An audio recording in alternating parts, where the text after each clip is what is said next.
All right, so here we are. This is my computer science ISU. We are currently in Roblox Studio, which is the developing software I use to make this game of mine. It's a wall dodge game. I'm going to give a quick demo of it before I get into all the code behind everything. So we start here, spawn location.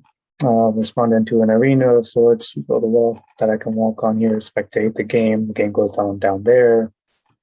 And we wait during the intermission time, 15 seconds, to be spawned and teleported into the game area. When we're in the game area, there's a 4-minute timer, counts down until the end, and walls begin to spawn and head towards us, and we need to, jump, dodge, weave, whatever, until well, I fell off pretty sadly there, but yeah, we need to dodge around, or else we get pushed off like we did. And as you can see, the game kind of just stops. The intermission starts again at 15 seconds. And then we'll get spawned back in for another round, 4 minutes. Hopefully we don't get pushed off this time. Okay. And that was a terrible mistake. I'm not very proficient at this game right now, since I'm having to talk and explain this as we go. But as the timer counts down, I don't know if I'll be able to show like the full timer. Like I've been able to beat the game before, but it's a different story when having to explain this stuff. But yeah, so walls will spawn, and as the timer counts down, the game will get harder, essentially. You want to get to 0, but the more walls will start spawning in. They'll start spawning in from different directions, and they'll start going faster. And these all happen at certain increments of the game clock. If you get to the end of the timer, 0, you'll be awarded 50 points on the leaderboard here. And yeah, that'll just be able to keep track of how many points you have and say, oh, look at me, I got 100 points, and this guy only has like 50. I'm better, or something like that. Yeah.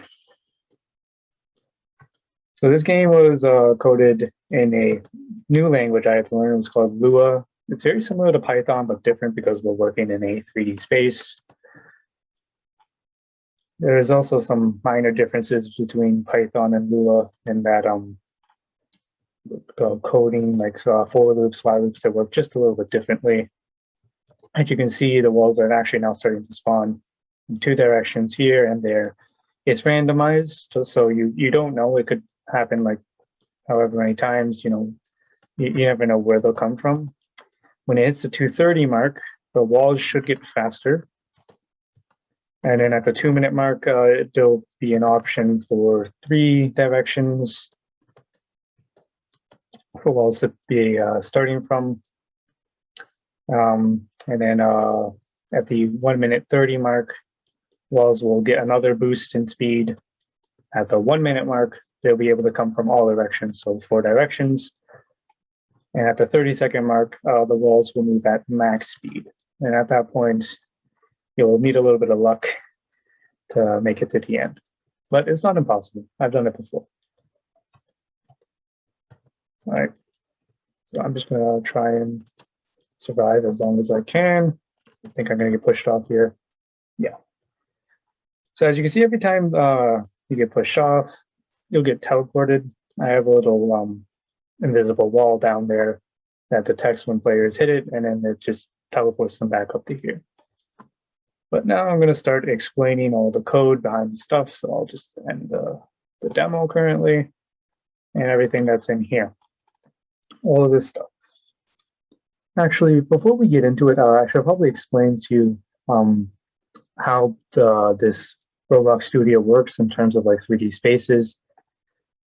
So we have like workspace, and so that's everything that you can see on the screen goes inside workspace. It's just one of the folders of many folders. Inside here we have server script service. So I'll just outline the important ones here. Workspace, everything you see. Server script service, this is where scripts like my main script and my leaderboard script I use for my leaderboard are going to go, where they don't exactly have anything that they can attach to like this, like my teleporter script, which is what causes the player when they fall to go back up to the spawn. is attached to the part, which is essentially just the invisible wall down there. So the server script service is for scripts that don't exactly have parts that they can attach to. Server storage is where, well, these are where all my walls are. They're out of sight so that the people don't see them, but I can move them into workspace, show them. They're all my designs that I made that the user can have to avoid in the game. Move them back to storage. I have them in storage because, again, I don't want the user to just see a bunch of walls lying around, and that they don't actually needed to be in the workspace. We only need like one of them at a time coming out of the wall to list player, that kind of thing. So yeah, there's also the starter GUI. So this is where like the timer that's being displayed, I can work with that. And this is also the script for that. Open that one up. And there's a lot of other different folders that one can work with, like lighting players. You can give the players items and stuff. I experimented a little with these things, but I couldn't really make anything happen out of it. But now that you have that understanding of essentially just the Explorer section of the Roblox Studio, which is extremely important, I'll now get into the scripts. All right, first thing I'm going to go over is the clock that runs through the game. So first things first, I should explain to you how variables work in Lua. Sometimes we set them to local, sometimes we set them to _G. This is the equivalent of local and global variables, this being local and this being global. I made a local timer and I set it equal to the script.parent. .parent is just kind of like one folder up. So if we look here, we see time controller, and then one above that is the timer. So I'm referencing the text label and I'm giving that the name timer. We have minutes and seconds as our global variables. I'm going to start the seconds off at 15 when the game initially loads in. I'm going to tell it to wait simply because it takes a while for the game to start up. There's always that brief period. So waiting just makes sure that this doesn't start before my main script does. And we have another global variable called the game state. The game state is going to control when the game is active and inactive. Basically, when there are walls on the screen and when there are not walls on the screen and the players in the spectator area. All right, so we have our first while loop. While loops work a little bit differently here, in that you can instead of putting like parameters to see when the while loop runs, if you just want it to run infinitely, you can also do a wait inside this area, and then we say do, and then everything that we want to happen during the while loop will go one indent and between an end line down here. So first, we need to check if the game state is equal to 1. If it is, that means that we are in our intermission state. So the timer, which is our label, and then say .text. So this is a attribute of our timer, which is essentially the text that it displays on the screen. And I'm going to set a new game that begins in. Okay, so this double dot is to concatenate strings together. So we use a toString function and we send it the seconds variable. So we're going to say it begins in so many seconds. And I have it to start off at 15. And then every time this repeats, I'm going to subtract 1 from the seconds and wait 1 second. So this will wait 1 second. The loop will basically run almost instantly, go back to this point, minus another second, and print off the seconds as it goes down by 1. When the seconds reaches 0, that means we want to switch to game state 2. which essentially means we need to essentially start the game, have walls spawn, all that stuff, teleport the players to the areas and everything. We're going to set the minutes variable to 4 and the seconds variable to 1. Because of how the code works, basically this is going to just start it off 4 minutes. It'll subtract the 1 that I put on here, so it just makes it look proper. If the game state is not equal to 1, then we know it is equal to 2.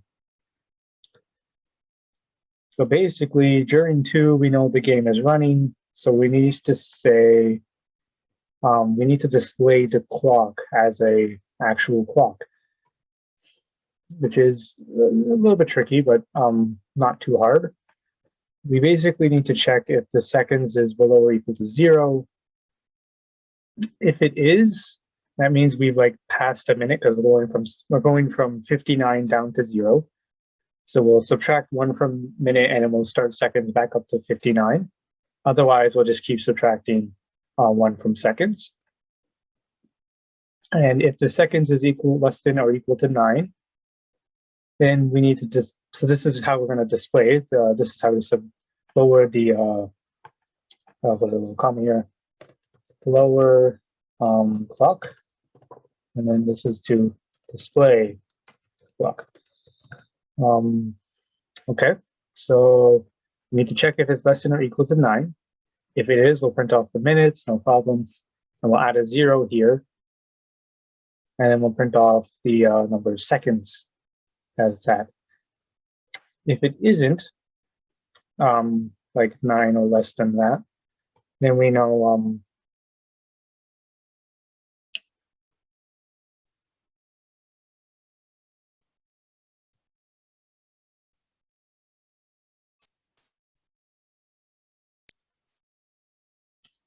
if it isn't less than or equal to 9, then we know that it's like 20 or 30 or something like that. So we can just print off that double value compared to the single 0 plus whatever that single digit is. After that, we're going to wait 1 second, as we do over here. We need to wait 1 second before this loop repeats. And then we'll need to check also, as we did in the previous thing, if the seconds has gone to 0, but also if the minutes have gone to 0. Because this time we'll be working in more than 1 minute. If that's true, we need to wait 3 seconds. This is specifically for something in the main script. And then it'll revert back to once the game state 1, which would be our intermission state. And we'll set the minutes back to 0 and seconds back to 15 for our intermission time. And this will basically happen if the player lasts long enough into the game and the timer runs down to 0. Okay, so here we are at our teleporter script. So I should first show you this. So teleporter, I'm going to untransparent it. This is the teleporter. It's below the area. If you fall down and you touch this brick wall, you'll get teleported back up to here. So back to transparency 1, and it disappears, so you can't see it. Great. This is the script that makes this work. So we're going to reference our part essentially by doing script.parent. So it takes the parent of this script. Oh, that's teleported, that's our part. And we also have a finish point because we need to essentially say, okay, we're gonna, if this object is hit by the player, then we need to teleport it to this object. And that finish point is going to be in our game, in our workspace. It's going to be in our arena area. This is a model. Within that arena area, it's going to be our spawn location. And that spawn location is that little thing right there. Okay. So there's a function here that called stepped on. Basically, if the object is stepped on, this will call. So I have to, it's a little bit tricky because this is something new that I've learned, but this is an event, specifically this dot touched. So basically, this is our part, teleport, and we want to see if it's been touched by anything, basically.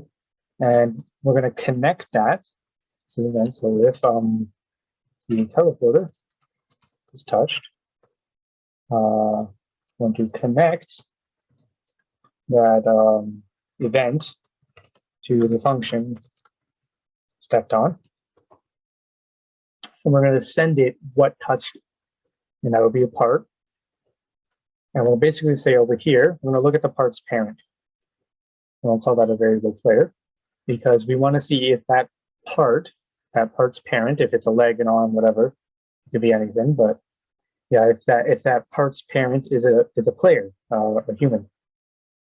So basically, we did need to reference the game.players folder, which is this. And we're going to call something called get player from character, and we're going to send it the player, the part.parent. If this returns true, that means we have a player.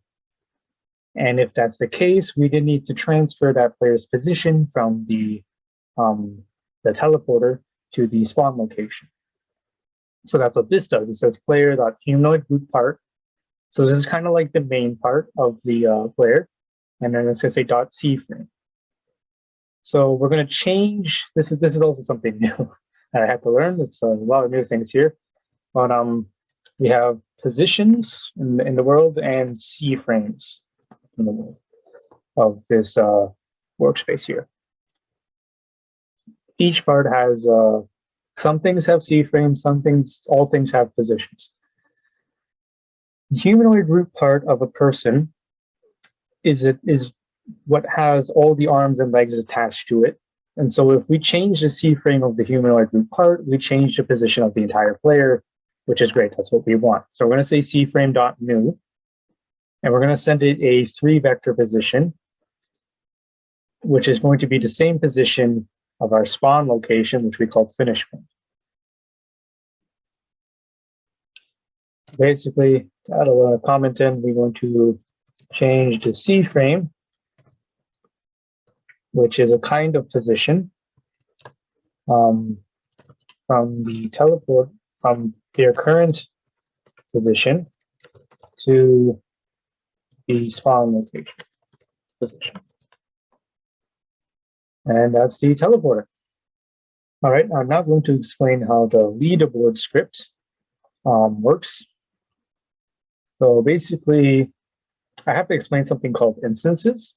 Instances, when we say instance.new, allows us to essentially create something in the workspace or some other folder.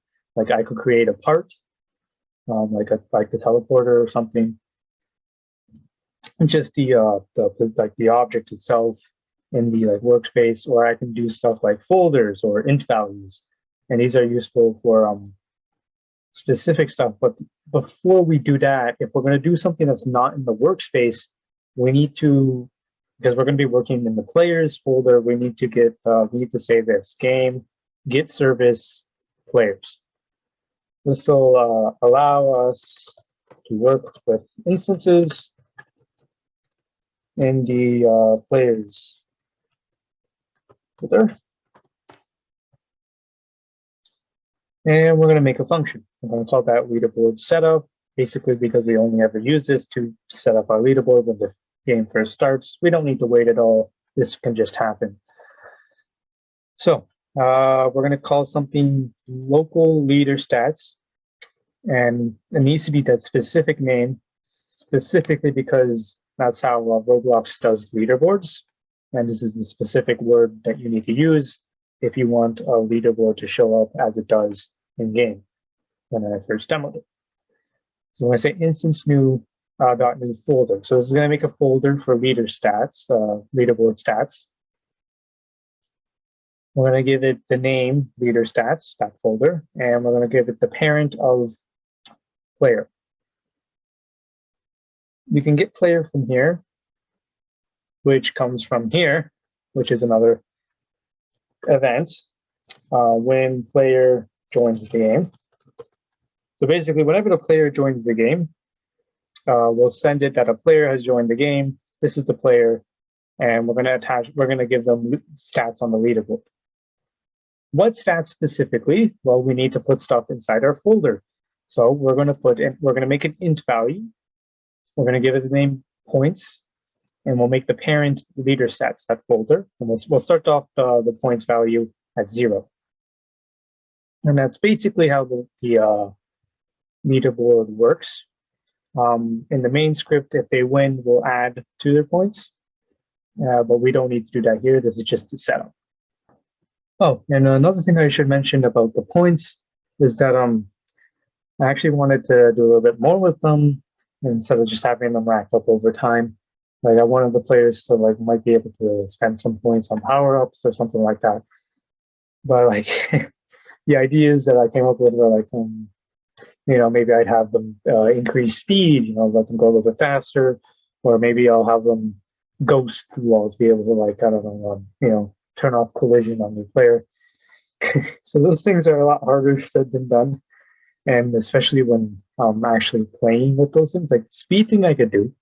I could give them an increase in speed, sure. Over a certain period of time, it's a little bit harder to do, but still, I could figure it out.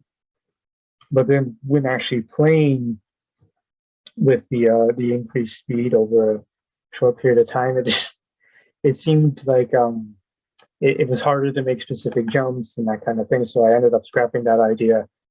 And then I really wanted to do the ghost through the walls kind of thing. But then again, when collision works, the way collision works in this 3D space, every object here has a can collide kind of thing. So you would have to turn off the collision on all the objects here, except in the player, especially since this is a multiplayer game, would essentially activate a ghosting thing for all people. Essentially, all the walls would just not push anybody off. And also, if I think I could get around this, but if I spent more time on it, but I think then they would also kind of fall through the floor, and that would just send them back up here, which wouldn't help them either. So yeah, I wanted to do more with the points, and if I had more time, I'd probably be able to implement some mechanics, but at this point, I'm already kind of late on my project, so we're just gonna call it here. All right. So finally, if we go down to server storage, where all my walls are, each one you can see has a script. They have a couple of walls and main part, which is important. It's like the humanoid root part, but for models, this is a model, and primary part is main part. So each one has a script. This script is what allows them to move. And we're going to be working with C-frames again. And we'll also be doing something to help get rid of the walls once we spawn them in, or else we'll have hundreds of entities and that'll lag the game. So first things first, we're going to do script.parent to just reference the model itself. We're going to wait 0.5 seconds. We do this because when we spawn in the wall, we want to give the player some time to react that a wall has spawned in. So we'll wait half a second, and then the wall will start to move. We'll also make something called destroy time. I'll set that equal to 0. And destroy time is basically going to count how long. Once it gets to a certain point, we're going to destroy the wall. So we're going to have a while true do. So this is just more similar to the while loops that we have, where it's just while true, always run. This will always run so long as there's a wall there. See, the funny thing is, if we destroy the wall, which is what this thing is doing down here, then this loop will break itself because there's no wall to move. All of this is moving the wall, but at different speeds. So this is how I did the different speeds as the game progresses by using the counter. We'll get into that right now, actually. So in my main game, I made a counter, my main script up here, I made a counter variable. It was a global variable, so I can access it wherever, like in this script. And I basically have it set to go up by 1 every time the wall is spawned in. So then what I did with that is I said, if the wall is spawned in 70 times, we're going to move at this speed. I'll explain how this works in a sec. Once 50 walls have spawned in, we'll move at this speed, 30 walls, this speed, and everything below that will move at this speed. So to explain how these walls move, it's not really moving, more along the lines of actually just changing its position really quickly. So when working with models and C-frames of them, we need our primary part, which is our main part. And we're going to do something called set primary part C-frame. So we're going to change the C-frame of the model. And what that's going to do is what we're going to put in these brackets, what that new C-frame is going to be. So we need to get the position of the wall where it currently is, and that's going to be get primary part C-frame. So we're setting it. We're going to get the primary C-frame, and we're going to multiply that. But it really isn't multiplying. It's more like adding. C-frames are weird, but this is how it's done. We do C-frame.new. I'm going to go 0, 0, negative 0.9. So this is XYZ. It's a vector, a 3D vector. Basically, we have 0 in the X direction, 0 in the Y direction, but we want it to move in the Z direction, which is where the spawner will be facing, always be facing the correct direction, so that the Z axis of the main part is going to be towards the arena and towards the player to try to push them off. We can adjust these values, 0.9, 0.75, 0.62, 0.50. The larger the value, the faster the wall will move, but not necessarily faster. It'll just be the farther the wall moves positions. And this happens almost instantly because I don't have any weight here. I just say while true, go. And okay, I do have a weight down here. That's 0.01 seconds. So every 0.01 seconds, this is going to move 0.9 forward. And these are like studs in the game. Or a different name, but that doesn't matter too much. So this moves at negative 0.5. This moves at 0.62. It gets progressively larger in its changes, in its changing positions, which gives it the illusion of going faster. Now, every time this loop runs, we're going to add 1 to destroy time. And I just did some trial and error here and there, and I said, once we get to 200 on the destroy time, so it's hard to calculate that in seconds off the top of my head, but yeah, let's just say after this thing has moved its positions 200 times in the direction that it's supposed to go, we're going to destroy the wall. So this is what this does: wall set : destroy. So it'll destroy the entity, and basically the model itself up here will just get destroyed. It'll remove itself from the workspace and be gone. And that way we don't pile up events, the pile up of entities, so that we don't have like 100 entities by the time the game's over. And that's the movement script. All these things have the same script. And yeah. All right. So this is our main script hosted in the server script service. This is where all the a large amount of the code goes. It's pretty large. Got 3 functions that I'll go through first, and then I'll get into everything down below. First things first, we need to wait 3 seconds because we need there's a lot of code here, and a lot of other stuff needs to happen before this, especially with the time controller script. So we're just gonna wait a little bit and then we'll start going through our code, specifically this while loop. But before we get into that, like I said, I'm going to do these three functions first.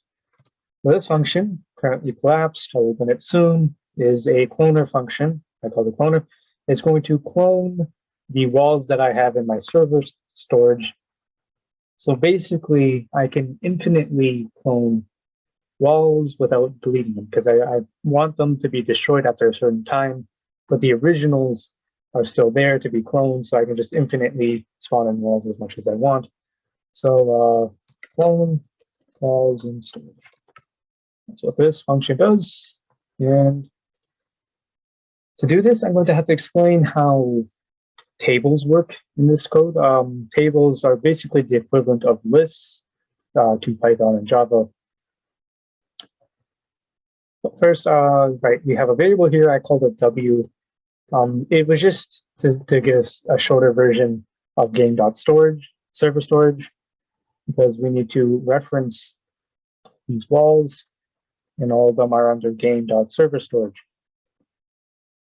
And here's where I make a list of walls, because I can't just say, okay, I want to randomly choose wall 1 or 4 or 3. I need to have them in a list so that they can have index positions, and then I can randomly pick out index positions and get a random wall. It's one of the quirky things of Lua that I had to get around. But yeah, as you can see, wall set 1, 2, 3, 4, 5, all the way up to 11 here. And that is our full list of walls. I didn't use, it's the same thing here, math.random, a little bit different from Python and Java, where we have 1, 11. This will just pick a random number from 1 to 11. So I'll get 1, 2, 3, 4, 11, whatever. And we'll assign that to random, which will be our index position.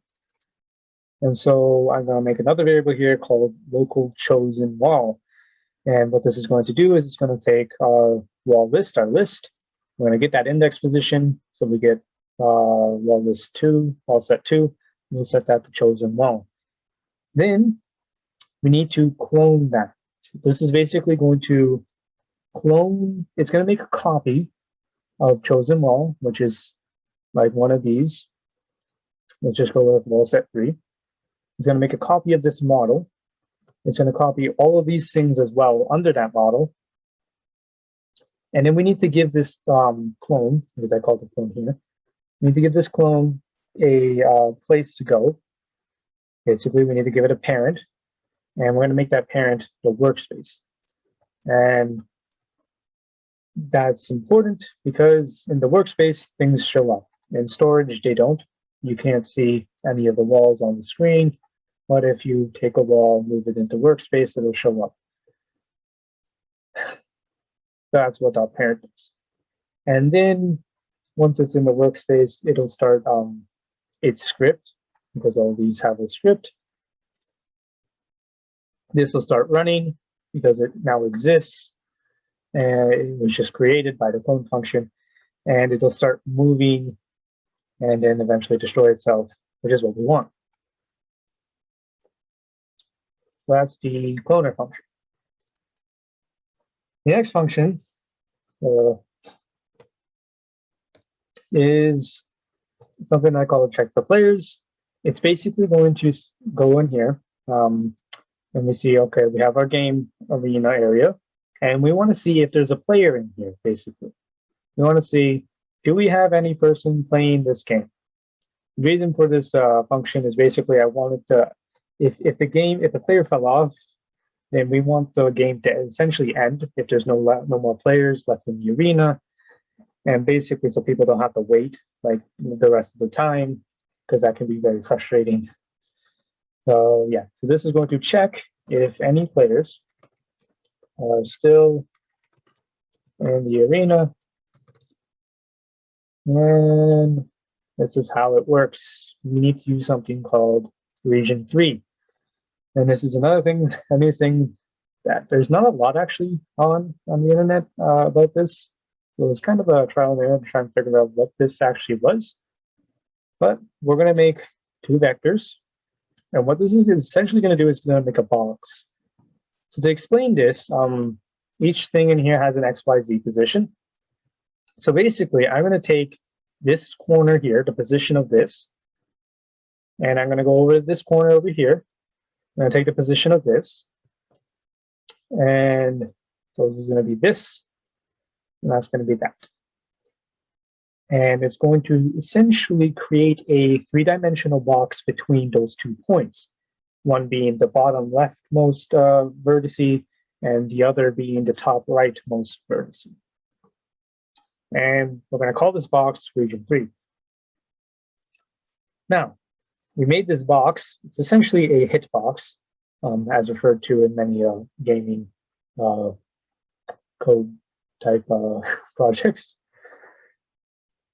But this hitbox is going to be used to check for things that are inside it. So we're going to say parts. I'm going to make a variable called parts in region. We're going to check for if there's any parts in that region, whether it be the game stage, the arena walls, or any of that stuff. Those are all parts. A human, a player in the game, his arm is a part, his leg is a part, all the joints, they are parts. So we can detect those things. So basically, we need to call something called find parts in region 3. This is a specific thing for region 3 boxes, and we can do workspace : find parts in region 3 for that region 3 thing that's in the workspace. We're going to say here, this is our box that we need to check. This thing, this part of the code is basically saying, is there anything we don't need to check inside this code? I basically gave it nil because it doesn't really matter. So long as we find a human in there, that's all that counts for this function. And math.huge is basically, the short version of it is that it's infinity. This parameter here basically says, okay, what's the max number of parts that we should check for? Because if you do a box and there's like hundreds and hundreds of parts inside it that you end up checking, it'll lag up the computer. So we don't want that. But in this case, we only have like so many parts here. This is a very simple game. So we can just say math.huge and basically set no upper limit. Now, our first for loop. For loops are a little weird, but we're going to use an underscore here basically because you could put 2 variables here. We only want one, and we want that one to go through the parts in region. Oh, I should explain what parts in region actually is. It is going to what this is actually going to do. It takes all the parts, but it puts them inside a table, a list, like we saw earlier with Kona. And so we're going to need a for loop to run through that list, and that'll just be I, all the objects in all the parts in that table will be referenced by I. And we know that an arm, a leg, is going to have a parent. If it's a human arm or leg, like in the game, its parent will be human. So we basically need to say, we're going to use a similar thing we saw from earlier with the teleporter.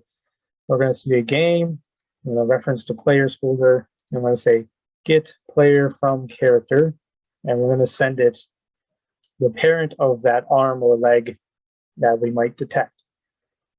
If this happens to be true, then we're going to return true. The function is going to be a Boolean function, it'll return true. If this for loop runs and we never return true, that means we never detected any players in that area, it'll return false, which is great. That's what we need it for. And lastly, we have the check players' names. So basically, sorry about that. When you hit enter, it opens up the function. I made a mistake twice already, but it's all right. We're going to basically, what this function is going to do, it's going to check the players' names. So basically, when the player wins, we want to know who won. Because it's a multiplayer game. We want to know if Nicholas won or Marcus won or whoever else, Jonathan, Tony, and whatever their username may be.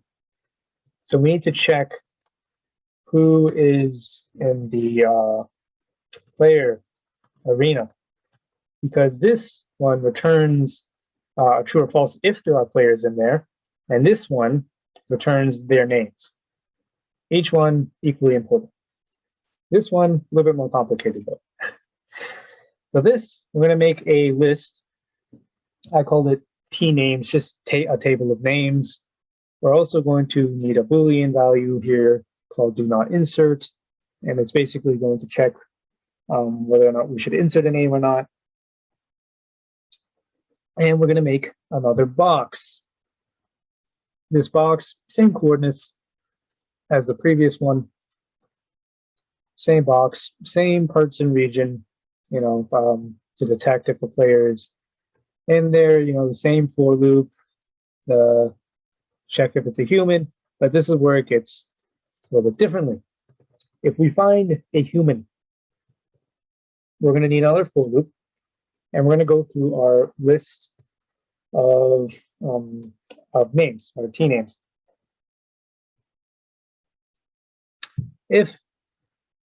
When we go through our list, we need to check if a name is, the A.parent is the name of the player.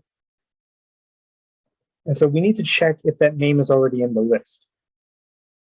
If it is, which will be B, which is already what's in the list so far, and A.parent is our current thing that we've detected, the current player that we've detected. If it's already in there, we'll say do not insert equals true.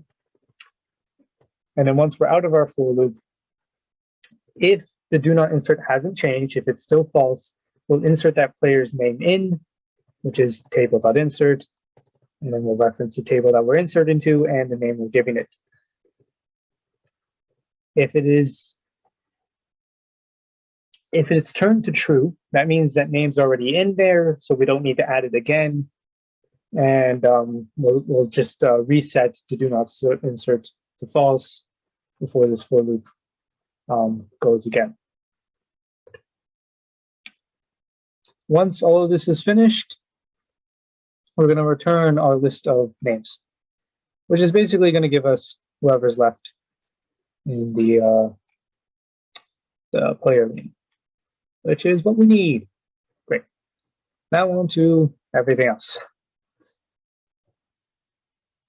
So below our functions, we have all of our main code. At first, we have two variables that I made a global variable called counter, which we've seen in the earlier scripts that we've looked at, and a new one called player teleport. It's a Boolean variable, and we're going to be using this variable to see whether or not you want to teleport the player, and that's going to be used in tandem with our game state. So this is the main while loop of our game.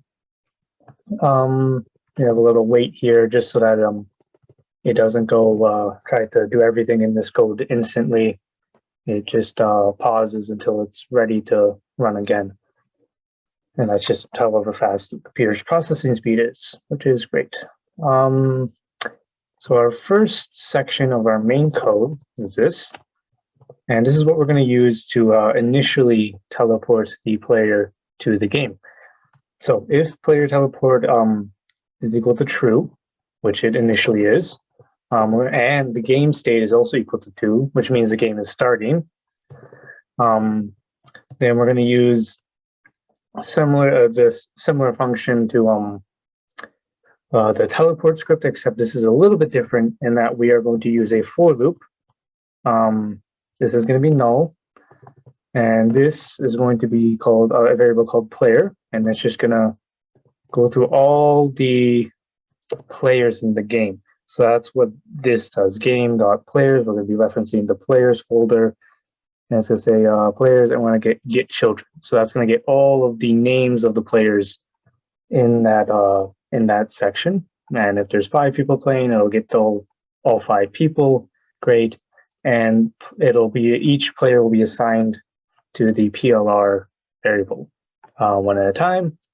And then we'll say, okay, for every player that we have, we're going to look at their character, we're going to look at their humanoid root part, and again, we have our C frames.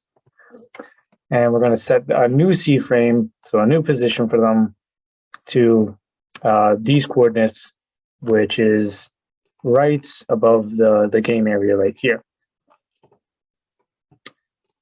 And once we're out of our for loop, once all the players, say teleports all the players to the game area. Once all this happens, we're going to set player teleport to false. This is going to become important later at the end of our code when we want to teleport them back to the spectator area once the game is finished. But we'll talk more about that later. For now, this is where the magic happens. If the game state is equal to 2, well, we want to run our game. So this is essentially the game running. Everything else was basically in the intermission state. This is going to be the game running and all the code that makes the game work. We're going to make a variable called random because we want a random number. And this is basically how I choose directions from where the walls can spawn. Initially, when the count is like below like 20 or 40, actually, yeah, 40, we're going to have a random variable, a random number generated between 1 and 2. When it gets above 40, we're working with 3 directions, definitely then. So we'll have 1 to 3 generated, and above 60, we'll have 1 to 4. Any number 1, 2, 3, or 4, which is what we want. We don't say we don't have an else if statement that says that checks if the counter is greater than or equal to 20, because we kind of circumvent that down here where we actually spawn in the walls. So we have initially a wait here. This is just to give time between wall spawns, so that we don't like the loop doesn't run and we just instantly spawn wall after wall after wall after wall. That would be too much for the player to dodge. So like I've all the waits that we see throughout this code are going to be there mainly to give the player time to react and also sometimes serve another purpose. Here's what we call our cloner function, which was back up here, and it's going to clone one of the walls in the storage. It'll set its parent to workspace. So we will have a wall, but we need to give it a position. We have a wall in workspace, but it needs a place to go. And that's where our spawners in our workspace go. I have 3 spawners, four spawners, 1 for each direction, all facing the game area. And based on these positions of the spawners, I'm going to choose, using the random numbers, choose which spawner, which gives a unique position to each, a random position, a random direction from which the walls can come from. So if we're at our counters greater than or equal to 20 and the random number is equal to 2, then we know, okay, we want our second direction. So this is direction number 2. And this will start sending in 2 directions once we have reached a count of 20 walls spawned. We'll say our local spawner is going to be equal to workspace.spawner2. And then again, we're going to use the C frames to set the primary part C frame of the model of the wall, essentially. And we're going to say, okay, we're going to get the C frame of the spawner. If it's greater than 40, okay, and the random number is equal to 3 that we generated earlier, then we say, okay, where it's going to spawn is that spawner 3, and we're going to set the C frame position to that. And if it's greater than 60, then we can have the possibility for 4 directional wall spawns. And if the random number is equal to 4, we get, okay, so we're going to go to spawner number 4, and we're going to get that C frame, all the same stuff. if the random number is not, well, this is where I circumvent the whole need for another else if statement to check if the counter is greater than or equal to 20, because we can basically say if the counter is less than 20, just spawn at spawner 1.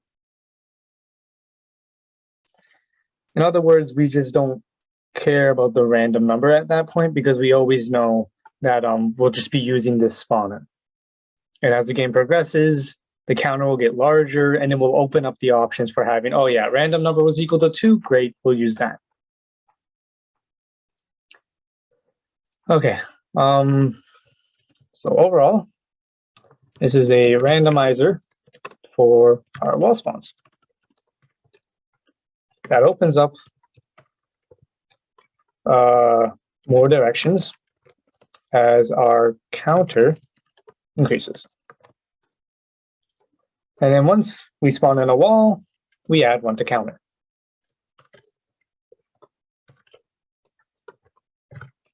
Great.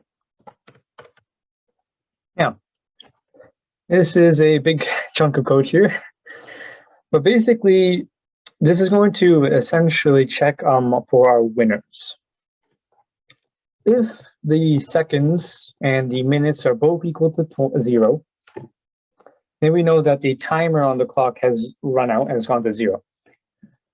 If there are players still remaining in the game area at that point, we can check for them using the check for players function. Because check for players, check if any players are still in the arena. Great. If this turns up true, then we need to find the players' names. And what I said as a reward for beating the game is you get an additional 50 points and every time you win. So we want to use a for loop, and we're gonna call the check for player names, which is a function which will check who is in the player arena. It'll give it'll return a table of their names. We'll be able to run through that table in a for loop with all the names being assigned to player names, a player name. And so this is where a little bit of the tricky stuff starts getting into play. Well, we're going to make a variable called players, capital P, and we're going to use that to assign that the service of the players folder. We're going to then make a variable called player, and I just called it inst for instance, short for instance, player instance. So this would be a player of an instance of a player, which is what we're assigning it to. We're going to get player from character, and we're going to use their name. And this will get the player's instance. And once we have the player's instance, we can make a variable called leader stats. And we can say, okay, our player instance, we want to look at the instance's leaderboard stats. And under leaderboard stats, that's a folder. In that folder will be a bunch of variables, but we only made one in this folder. We called it points. So this is how we would look at the points. We're gonna make a variable called local points. We're gonna say leader stats. So this is the folder. And then we're gonna have to say and then we're gonna look at leader stats again, except we're gonna connect it to find first child. And we're gonna say tell it to look for points. So this is gonna say, okay, look at leader stats, the folder, find something inside that folder, and that something is gonna be called points. Assign it to this variable. Great. Points has a value, an attribute of it basically. So we'll say points.value, and we're gonna add 50 to it. So all of this to look at one player and reference their points, then add 50 points to their current value. And this for loop will run through all the names that it's given, adding 50 points to each of the players that it gets, which is what we want, because We want to add 50 points to whoever's left in the arena. Great. Now, we need to do something specific in the event that we end the game early. Because if we end the game early, the clock needs to be reset. And basically what would tell us if the game needs to end early is if the check for players turns up false. If we check for the players in the arena and it says, oh, there are no players in the arena, false. Okay, well then that means we need to change the game state back to 1. So we're back in our intermission phase. We're going to set the minutes equal to 0 and the seconds equal to 15. So rather than having this, our time controller then continue to count down our seconds and minutes all the way down to 0, we'll say, oh, if no players remain in the arena, okay, we're going to manually just reset the game and change the time to 15 seconds. All right, so this is more of a manual reset if no players are left in the arena during a game. All right, and the last thing, I said this would be important, is if the game ends normally, basically through the time controller, when the time controller resets the game state, and we know that the player teleport is false from up here, then we want to teleport the players back to the spawn location, because this would just be a normal well, I should clarify that but what I mean by normal is just us resetting the game state back to 1 through either this if statement here or our time controller here. And if that happens and player teleport is equal to false, which would be true if we teleported the players into the game, which would mean game state was equal to 2. So all this works out. Then we need to teleport the players back to the spawn location. So with that out of the way, it's basically the same for loop that we used earlier with a different position. So it's the same for loop as the first time we teleported the players into the arena. But now we have a different position. I can't type today. Different position set to the spawn location. So this will teleport all the players out of the arena. And we're going to reset the counter to be equal to 0, because this would mean the game is over. And if we start a new game, we want to start the counter back at 0. And we're going to say player teleport is equal to true. That way, when this comes back up to here, it'll say, oh, yeah, player teleport is 2. Oh, the game state changed to 2. Great, let's teleport all the players into the arena. The reason why I have player teleport done in this way and why it's necessary is because I need to be able to say that player teleport is equal to true when we want the game state to be active. But during the game state that's active, we don't want to constantly teleport the players to this position. So we set it to false. And then that way, this doesn't happen during the game that's running. And then when the game turns off, we have it set to false. So it'll be like, okay, we're going to teleport the players out.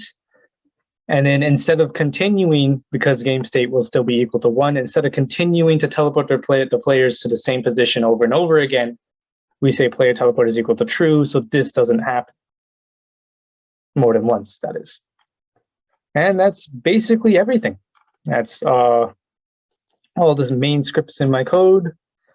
And this game is playable right now if you wanted. Like, it's on Roblox. You can just click open Roblox,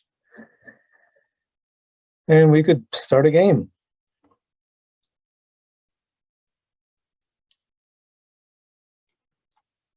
Yep, there you go. And you see a timer up there counting down. It's the same thing in our demo at the very start of the video. except this is public. This would be accessible to anybody. In fact, I've had a couple of friends just play it for play testing. So yeah, there you go. That is my computer science project. It's been a great year, and